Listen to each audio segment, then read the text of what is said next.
তো বন্ধুরা আমি চললাম বন্ধুর বাড়ি, অনেক দিন ধরে যাওয়া হয় না। তো আমার হাজব্যান্ড দুপুরে লাঞ্চ করতে আসে, আপনারা সবাই জানেন।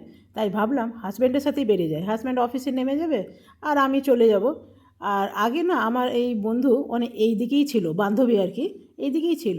আপনারা যারা আমার ব্লগ প্রথম থেকে দেখছেন তারা হয়তো চিনবেন, আর যারা আমার চ্যানেলের নতুন বন্ধু তারা হয়তো চিনবে না। তো সেই জন্য এখন আগে আমাদের কাছেই ছিল, এখন একটু চলে গেছে দূরে।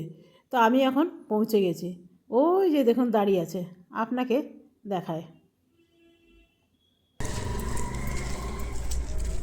আমার বন্ধুরা তোকে দেখবে তো।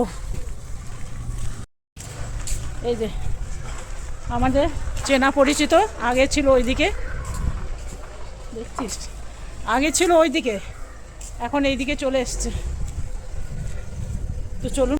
মানুষ বৌনাকে তো দেখেছেন আপনারা, তবে কুকুর বৌনাকে দেখেছেন? এই যে কালো কুকুরটা দেখছেন, এটা হলো বৌনা। আপনারা কতটা বুঝতে পারছেন জানি না, তবে মানুষই বলুন আর কুকুরই বলুন, আজকে আমি দেখতে পেলাম কুকুর বৌনা। দেখে তো বোঝা যায় যে এর বয়স হয়েছে, কিন্তু সে বৌনা। বলছে নাকি ছাদ থেকে পড়ে গিয়ে এমনি হয়ে গেছে। ছাদ থেকে পড়ে গেলে কি এমনি হয় নাকি, বৌনা হয়ে যায়? তো যাই হোক, আমরা এখন চলে এসেছি।